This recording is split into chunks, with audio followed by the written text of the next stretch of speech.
പിന്നെ നിന്നെ കാണാൻ റിച്ചാന്ന് തോന്നല്ലേ, നിന്റെ പേരെന്തുവാ എന്നിന് അവൾ ചോദിക്കുമ്പോഴാണ് അവനും എന്റെ പേര് യാൻ, എന്റെ അച്ഛൻ റിച്ച് ആയതുകൊണ്ട് ഞാൻ റിച്ച എന്നിന് അവനും പറയുമ്പോഴാണ് അവളും എങ്കിൽ ശരി ഫ്യൂച്ചറിൽ നമ്മ രണ്ടുപേരും കല്യാണം കഴിക്കുമെന്ന് നീ എനിക്ക് പ്രോമിസ് തരാമോ എന്നിന് ആ പ്രായത്തിൽ തന്നെ നമ്മുടെ കിം അവന്റെ അടുത്ത് പ്രോമിസ് വാങ്ങിച്ചാണ്. അതിനുശേഷം അവനും തിരിച്ച് വീട്ടിലേക്ക് നടക്കുമ്പോഴാണ് ആ മരിച്ചോയ ലേഡിയുടെ സ്വപ്നം വന്ന് പെട്ടെന്ന് അവന് പേടിച്ച് അവിടെ ഓടാൻ തുടങ്ങും. അങ്ങനെ ഒരു പോലീസ് സ്റ്റേഷന്റെ ഫ്രണ്ടിൽ ബോധം കിട്ടി വീഴുമ്പോഴാണ് ഇവനെ കണ്ടിട്ട് അവൻ ഹോസ്പിറ്റലിൽ കൊണ്ടാക്കുന്നത്. പക്ഷെ നമ്മുടെ ലീക്ക് ആ ലേഡിയുടെ സ്വപ്നം വീണ്ടും വന്ന് അവൻ പേടിച്ച് കരയാൻ തുടങ്ങും. ഇതൊക്കെ കാണുന്ന അവന്റെ അച്ഛനും അമ്മയും വിഷമിക്കും. എന്നിട്ട് നമ്മുടെ ലീ കുറച്ച് ദിവസം കഴിഞ്ഞ് കിമ്മിനെ കാണാൻ വേണ്ടി അവളുടെ വീട് ചെന്ന് നോക്കുമ്പോഴാണ് അവളുടെ വീട് ഇടിച്ചിട്ട് അവിടെ ഒരു പുതിയ അപ്പാർട്ട്മെന്റ് പണിഞ്ഞുകൊണ്ടിരിക്കും. അങ്ങനെ ഇത് കാണുന്ന ലീയും കിമ്മിനെ കാണാൻ പറ്റാത്തത് അവനും വിഷമിച്ച് അവിടെ നിന്ന് പോകും. അങ്ങനെ കുറെ വർഷങ്ങൾക്ക് ശേഷം നമ്മുടെ ലീ അവളെ കുറിച്ച് അന്വേഷിക്കുമ്പോഴാണ് അവന്റെ കമ്പനി വേറൊരു ഡിപ്പാർട്ട്മെന്റ് ജോലി ചെയ്യുന്നതായിട്ട് അവൻ അറിയുന്നത്. അങ്ങനെ ഇവരെല്ലാം പാർട്ടി ചെയ്തോണ്ടിരിക്കുമ്പോഴാണ് നമ്മുടെ ലീ അവളുടെ അടുത്തേക്ക് പോയിട്ട് എക്സ്ക്യൂസ് മീ നിങ്ങൾക്ക് എന്നെ അറിയോ എന്നിന് അവനും ചോദിക്കുമ്പോഴാണ് നമ്മുടെ കിമ്മിനും പിടികിട്ടാതെ നിങ്ങളല്ലേ ഞാൻ ജോലി ചെയ്യുന്ന കമ്പനിയിലെ CEO എന്നതിന് അവളും ബോസാന്ന് മാത്രം പറയും. കാരണം നമ്മുടെ കിമ്മിന് ഓർമ്മയില്ല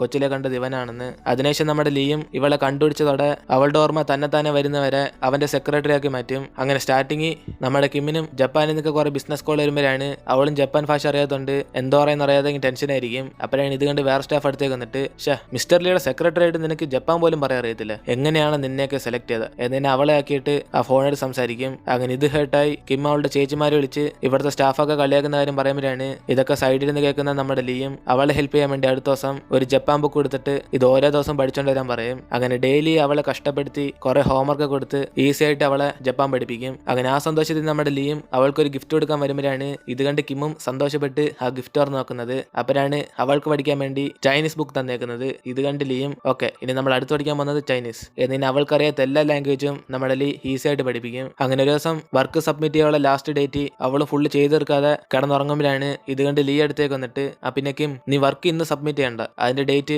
കുറച്ച് ദിവസത്തേക്ക് മാറ്റി വെച്ച് എന്നിന് അവളെ വീട്ടിൽ പറഞ്ഞു വെച്ചിട്ട് നമ്മുടെ ലീ ആ ബിസിനസ്സുകാരനോട് ലാസ്റ്റ് ഡേറ്റ് കുറച്ചും കൂടെ നീട്ടാൻ അവകാശം ചോദിക്കും. അങ്ങനെ കിം അറിയാതെ തന്നെ ബാക്കി ഇരുന്ന് നമ്മുടെ ലീ സപ്പോർട്ട് ചെയ്തോണ്ടിരിക്കും. അതേപോലെ ഒരു ദിവസം നമ്മുടെ ലീക്ക് പ്രൊമോഷൻ കിട്ടിയതുകൊണ്ട് അവന് വേണ്ടി ഗിഫ്റ്റ് ആയിട്ട് കിം ഒരു ഹാൻഡ് മെയ്ഡ് കീ ചെയിൻ അവന് കൊടുക്കും. ഇത് കണ്ടിട്ട് നമ്മുടെ ലീയും ഇത് കാണാൻ അത്രയ്ക്ക് വിലപ്പെട്ടല്ല, എന്നാലും നന്നേര് നീ കഷ്ടപ്പെട്ടുണ്ടാക്കിയതല്ല എന്നിന് അവൻ ആദ്യമായിട്ട് തമാശക്ക് പറയുമ്പോഴാണ് നമ്മുടെ കിമ്മിന് അവനോട് ദേഷ്യം വരാൻ തുടങ്ങും. അങ്ങനെ അവളുടെ ബർത്ത്ഡേക്ക് അവനും കേക്ക് ഗിഫ്റ്റ് ആയിട്ട് കൊടുക്കുമ്പോൾ അവളുടെ കയ്യിൽ നിന്ന് തറയുന്ന് അത് മൊത്തത്തിൽ കുളമാവും. അപ്പോഴാണ് ഇത് കണ്ട് നമ്മുടെ ലീ അപ്സെറ്റ് ആയാലും അവളെ വിഷമിച്ചിരിക്കുന്നുണ്ട് അവളെ സമ്മാനപ്പെടുത്താൻ വേണ്ടി കിം കുഴപ്പമില്ല അറിയാതെ വരുന്നില്ല എന്നിങ്ങനെ എപ്പോഴും നമ്മുടെ ലീ അവൾക്ക് സപ്പോർട്ടായിട്ട് നിൽക്കും. അങ്ങനെ ഇതൊക്കെ ഓർത്തിട്ട് നമ്മുടെ ലീയും അവളെ നോക്കി പറഞ്ഞുകൊണ്ടിരിക്കും കിം ഞാൻ നിന്നെ കണ്ടുപിടിച്ചതിന് ശേഷം നമ്മൾ എപ്പോഴും ഒരുമിച്ച് ജീവിക്കണമെന്ന് ആഗ്രഹിച്ചു, പക്ഷെ ഒരു ദിവസം നീ എന്നോടൊന്ന് ജോലിയിൽ നിന്ന് റിസൈൻ ആകാൻ പോകുമെന്ന് പറഞ്ഞു. അപ്പം തൊട്ട് ഞാൻ മൊത്തത്തിൽ കൺഫ്യൂസ് ആയി നിന്നെ എങ്ങനെയൊക്കെ എന്റെ കൂടെ തന്നെ ആക്കാൻ ഞാൻ പരിശ്രമിച്ചുകൊണ്ടിരിക്കുക എന്നിന് അവന് ഫീൽ ചെയ്തോണ്ടിരിക്കുമ്പോഴാണ് കറക്റ്റ് അതേ സമയം ചേട്ടൻ അവിടേക്ക് വരുന്നത്. ഇത് കണ്ട് ലീയും ദേഷ്യപ്പെട്ട് അവനോട് ചൂടാകും നീ പഴയ സംഭവത്തിനെ കുറിച്ച് അവളോട് എന്തോ പറഞ്ഞടാ എങ്ങനെ അവള് ബോധം കിട്ടി വീഴാൻ എന്നിന് അവനും ദേഷ്യം ചോദിക്കുമ്പോഴാണ്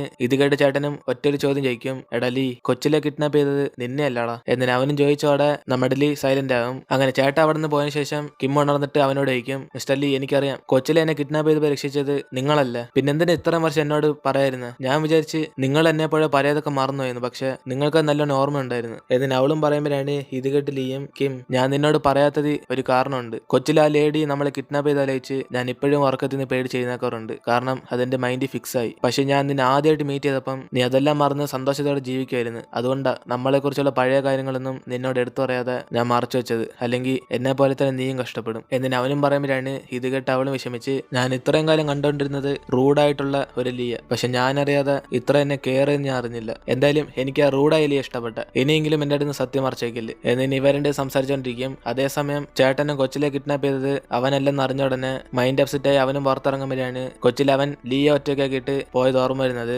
അതുകൊണ്ട് ഇവൻ കാരണം അന്ന് ലീയെ കിഡ്നാപ്പ് ചെയ്യുന്ന വിചാരിച്ച് ദേഷ്യത്തിൽ വീട്ടിൽ ചെന്ന് അവളുടെ സാധനങ്ങളെല്ലാം വലിച്ചോറി എറിഞ്ഞോണ്ടിരിക്കും. അപ്പോഴാണ് ഇത് കണ്ട് അമ്മ അടുത്തേക്ക് വന്നിട്ട് അവനെ സമാനപ്പെടുത്താൻ നോക്കും. അപ്പോഴാണ് ചേട്ടൻ ദേഷ്യത്തിൽ അമ്മേ നിങ്ങൾ ഇത്രയും കാലം എന്നോട് ഈ സത്യം പറയാതെ ഇപ്പം മാത്രം എന്തിനാന്ന് പറഞ്ഞു എന്നിന് അവനും ചോദിക്കുമ്പോഴാണ് അമ്മയും ഇടയാൻ കൊച്ചിലെ നിന്റെ അനിയനെ കിഡ്നാപ്പ് ചെയ്തതിനു ശേഷം അവൻ എപ്പോഴും അതിനെക്കുറിച്ച് പേടിച്ച് ഓർക്കത്തിൽ നിന്ന് എഴുന്നേക്കാറുണ്ട്, അതുകൊണ്ട് അവനത് മറക്കാൻ വേണ്ടിയാ കൊച്ചിലെ നിന്നെ കിഡ്നാപ്പ് ചെയ്തായിട്ട് ഞങ്ങൾ ഇത്രയും കാലം പറഞ്ഞുകൊണ്ടിരുന്നത്, ഇപ്പൊ ലീക്ക് അങ്ങനെയൊന്നും സ്വപ്നം വരത്തില്ല എന്നിന് അവരും പറയുമ്പോഴാണ് ഇത് കേട്ട് അവനും ദേഷ്യത്തിൽ ആര് പറഞ്ഞു നിങ്ങൾ മാത്രമേ അങ്ങനെ വിചാരിച്ചിട്ടുള്ളൂ, അവനെല്ലാം മറന്നത്, പക്ഷെ അവനെല്ലാം ഓർമ്മയുണ്ട്, ഞാൻ ഹോസ്പിറ്റലിൽ വെച്ച് അവനോട് കൊച്ചിലെ കിഡ്നാപ്പ് ചെയ്തത് ഞാനല്ലെന്ന് പറഞ്ഞപ്പോ തന്നെ അവ ഷോക്കി കൈയെടുത്ത്, അതിനടുത്ത് അവനെ അറിയാന്നല്ല എന്നിന് അവനും പറഞ്ഞോടെ ഇത് കേട്ട് അമ്മയും ഷോക്കാവും, കാരണം ലീ ഇവരാരെ വിഷമിക്കാതിരിക്കാൻ വേണ്ടിയാണ് കൊച്ചിൽ നടന്ന സംഭവങ്ങളൊക്കെ മറന്നു എന്ന് അവൻ ആക്ട് ചെയ്തോണ്ടിരുന്നത്. അങ്ങനെ ഇപ്പൊ അടുത്ത ദിവസം നമ്മുടെ കിമും കമ്പനി പോകാൻ വേണ്ടി റെഡി ആയിരിക്കുമ്പോഴാണ് ഇത് കണ്ട് ലീ അടുത്തേക്ക് വന്നിട്ട് കിം നീ എവിടെ നിൽക്കുന്നു, ഇന്ന് കമ്പനി വർക്ക് ഒന്നുമില്ല, നീ ഇവിടെ നിന്ന് റെസ്റ്റ് എടു എന്നിന് അവൾ അവിടെ ആക്കിയിട്ട് അവനും കമ്പനി ചെന്ന് ഫാസ്റ്റ് ആയിട്ട് ഓരോ ജോലിയും ചെയ്തോണ്ടിരിക്കും. അപ്പോഴാണ് മീറ്റിംഗ് നിന്നതൊക്കെ ഇന്ന് മിസ്റ്റർ ലീക്ക് എന്താ പറ്റി? സാധാരണ എല്ലാം പെർഫെക്റ്റ് ആയിട്ട് ചെക്ക് ചെയ്തിട്ട് പോകല്ലേ, പക്ഷെ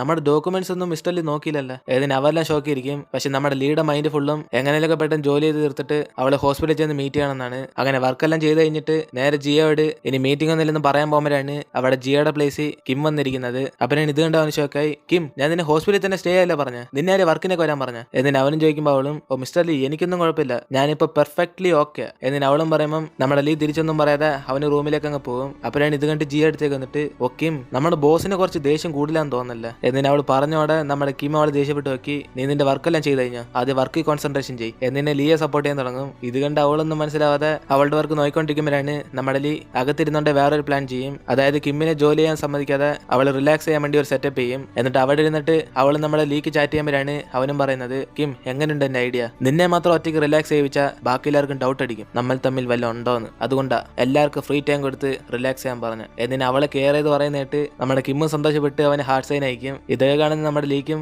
സന്തോഷത്തിന്റെ അങ്ങേ അറ്റത്താകും. എന്നിട്ട് അവെല്ലാം തിരിച്ച് കമ്മലിലേക്ക് വരുമ്പോഴാണ് നമ്മുടെ ലീ എല്ലാവരും വീട്ടിൽ പോകാൻ പറഞ്ഞ് നേരത്തെ തന്നെ വർക്കെല്ലാം തീർക്കും. അങ്ങനെ അവരുടെ കൂടെ കിമ്മും പോകാൻ നോക്കുമ്പോഴാണ് പെട്ടെന്ന് ലീവ് പറഞ്ഞിട്ട്, കിം നീ ഇവിടെ പോന്ന്, ഞാൻ അവർക്കാ ലീവ് പറഞ്ഞയച്ചത്, പക്ഷെ നമ്മളിപ്പം ഒരു ഡേറ്റിന് പോവുക. എന്നിട്ട് അവളെ വിളിച്ചോണ്ട് പാർക്കിൽ ചെല്ലും. അങ്ങനെ പാർക്കിൽ ഓരോ സാധനം നോക്കിക്കൊണ്ടിരിക്കുമ്പോഴാണ് ലീ അവളെ വിളിച്ചിട്ട്, പിന്നെ കിം നിനക്കൊരു കാര്യം അറിയാം, കൊച്ചിലെ നമ്മൾ കിഡ്നാപ്പ് ചെയ്ത ആ ലേഡി ഇല്ലേ, അവര് നമ്മൾ ഈ സ്ഥലത്താ കൊണ്ടുവന്ന് അടച്ചിട്ട്. പിന്നെ അതേപോലെ അവിടെ നിന്നൊക്കെ വെള്ളം ചീറ്റി വരുന്നില്ലേ, അവിടെ ആയിരുന്നു നിന്റെ വീട്. ഞാൻ ഇതൊക്കെ പറയുന്നത് നിന്നെ ഹേർട്ട് ചെയ്യിപ്പിക്കാനല്ല. എന്നിട്ട് അവനും പറയുമ്പോഴാണ് അവളും, അലി എനിക്ക് മനസ്സിലാവുന്നു. എന്നിട്ട് ഇവരുടെ സംസാരിച്ചു തിരിച്ച് വീട്ടിൽ പോകുമ്പോഴാണ് നമ്മുടെ ലീ ഒരു പുതിയ പ്ലാൻ ഇറക്കും. പിന്നെ കിം നിനക്കിപ്പോ നമ്മുടെ കൊച്ചുനാളിലെ കാര്യങ്ങളിൽ ഓർമ്മ ഒന്നില്ലേ, അതുകൊണ്ട് ഉറക്കത്തിൽ നീ പേടിച്ചാലോ, വേണം നീ എന്റെ വീട്ടിൽ ഒന്ന് കിടന്നു. എന്നിട്ട് അവനും വിളിക്കുമ്പോൾ നമ്മുടെ കിമ്മ് വേണ്ടെന്ന് പറഞ്ഞിട്ട് അവളുടെ വീടിനകത്ത് കയറി പോകും. അങ്ങനെ കുറച്ച് സമയം കഴിഞ്ഞ് നമ്മുടെ കിമ്മും റിലാക്സ് ആയിട്ട് കിടന്ന് ഉറങ്ങാൻ നോക്കുമ്പോഴാണ് പുറത്താരാണ്ട് കോളിംഗ് ബെൽ അടിക്കുന്നത്. അതോടെ മൊത്തത്തിൽ അവളും പേടിച്ച് ടെൻഷനോട് ഡോർ ഉറക്കുമ്പോഴാണ് നമ്മുടെ ലീ സൂട്ട് കേസ് ആയിട്ട് അവിടെ വന്നിട്ട്, പിന്നെ കിം നീ എന്റെ വീട്ടിലേക്ക് വരുന്നില്ലെന്ന് പറഞ്ഞില്ലേ, അതുകൊണ്ട് നിന്റെ പേടി മാറാൻ വേണ്ടി ഞാൻ ഇവിടെ തന്നെ സ്റ്റേ ചെയ്യാൻ പോവാ. ഇതിന് അവനകത്തേക്ക് കയറാൻ നോക്കുമ്പോഴാണ് കിം അവനെ തടഞ്ഞിട്ട്, മിസ്റ്റർ ലീ ഇത് ചെറിയ വീടാ, നിങ്ങൾക്ക് ഇവിടെ സ്റ്റേ ചെയ്യാൻ പറ്റുമോ? എന്നിട്ട് അവൾ എങ്ങനെയൊക്കെ തടയാൻ നോക്കും. അതൊന്നും കേൾക്കാതെ അവനും, അതിനെന്ത് നീ ഇവിടെ ജീവിക്കുന്നത്. എന്നിട്ട് അവന് ആദ്യം തന്നെ സൂട്ട് കേസിലെ എല്ലാ ഡ്രസ്സും കബോർഡിനകത്ത് എടുത്തു വയ്ക്കും. ഇത് കാണുമ്പോൾ തന്നെ അവർക്ക് മനസ്സിലായി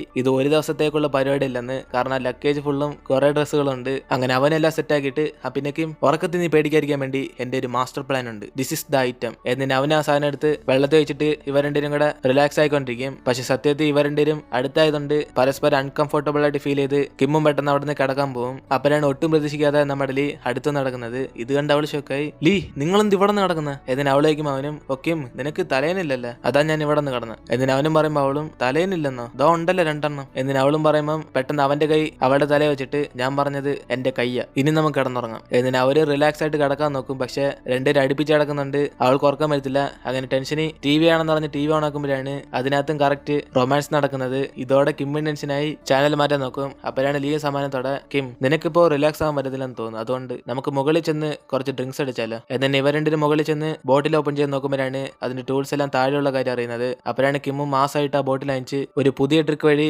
ഷൂ കണ്ടത് ഓപ്പൺ ചെയ്യാൻ നോക്കും. അപ്പോഴാണ് ഇത് കണ്ട് ലീയും, പിന്നെ കിം നീ കൈയും വെച്ചോണ്ട് കോമഡി അടിക്കുന്ന സാധനമൊക്കെ ഇല്ല, അത് കുറച്ച് വില കൂടിയതാ. എന്നിട്ട് അവനും പറഞ്ഞോടെ പെട്ടെന്ന് അവള് സേഫ് ആയിട്ട് അവിടെ കൊണ്ടുവന്ന് വെച്ചിട്ട് ഇവരുടെ സംസാരിക്കാൻ തുടങ്ങുമ്പോഴാണ് പുറത്തിരുന്ന ഒരു ലേഡി ശബ്ദം ഉണ്ടാക്കുന്നത്, ആരാടാ റോഡ് നിനക്ക് വണ്ടി എടുത്ത് വെച്ചേക്കുന്നത്? എന്നിട്ട് അവൻ നിലവിളിക്കുമ്പോഴാണ് ഇത് കേട്ട് ലീയും ടെൻഷനായി പുറത്തേക്ക് ഓടി ചെല്ലും, കാരണം അത് അവന്റെ കാറാണ്. അപ്പോഴാണ് ആ ലേഡിയും, എടാ മോനെ നിന്നെ കണ്ട എന്റെ മകന്റെ പ്രായമുണ്ട്, ഇങ്ങനെയാണ് കാറൊക്കെ പാർക്ക് ചെയ്യുന്നത്, പോരാത്തിന് നീ താമസിക്കുന്ന വീട് കണ്ടിട്ട് നിനക്ക് അധികം പണമൊന്നുമില്ലെന്ന് തോന്നില്ല, പിന്നെന്തിനാ ഇത്രയും വലിയ കാറൊക്കെ? എന്റെ മോനെ കണ്ടുപടി, അവൻ യങ് ഗ്രൂപ്പ്സ് ഓഫ് കമ്പനിയിൽ ജോലി ചെയ്യുക, എന്നിട്ട് അവൻ ഇതൊരു കാർ പോലും വാങ്ങിച്ചില്ല. എന്നിട്ട് അവരും പറയുമ്പോഴാണ് ഇത് കേട്ട് ലീയും ചിരിച്ചോണ്ട്, പിന്നെ മാഡം അത് എന്റെ കമ്പനിയാ എന്ന് ഞാൻ പറയും. അപ്പോഴാണ് അവര് വിശ്വസിക്കാതെ, ഓ ഒന്ന് പോയെ, രാത്രി സമയത്ത് തള്ളിറക്കുന്ന ടീമാ, എന്റെ മകന്റെ ബോസ് ഇങ്ങനത്തെ ചെറിയ വീട്ടിലൊന്നും താമസിക്കത്തില്ല എന്നിട്ട് അവരും പറഞ്ഞിട്ട് അങ്ങ് പോകും. അപ്പോഴാണ് ഇത് കണ്ടിരിക്കുമ്പോൾ, ലീ ഇനി നീ ഇവിടെ താമസിക്കുന്നത് സേഫ് അല്ല, അതുകൊണ്ട് നീ പറഞ്ഞ പോലെ ഞാൻ നിന്റെ വീട്ടിലേക്ക് വരാം. എന്നിട്ട് അവന്റെ കൂടെ വീട്ടിലേക്ക് പോയിട്ട് കിം അവന്റെ ഗസ്റ്റ് ഹൗസ് യൂസ് ചെയ്യും. എന്നിട്ട് സമാനത്തിൽ കിടന്ന് ഉറങ്ങാൻ നോക്കുമ്പോഴാണ് പെട്ടെന്ന് സൈഡിലെ രൂപം കണ്ട് അവളിങ്ങനെ പേടിക്കുന്നത്. അപ്പോഴാണ് ലീയും,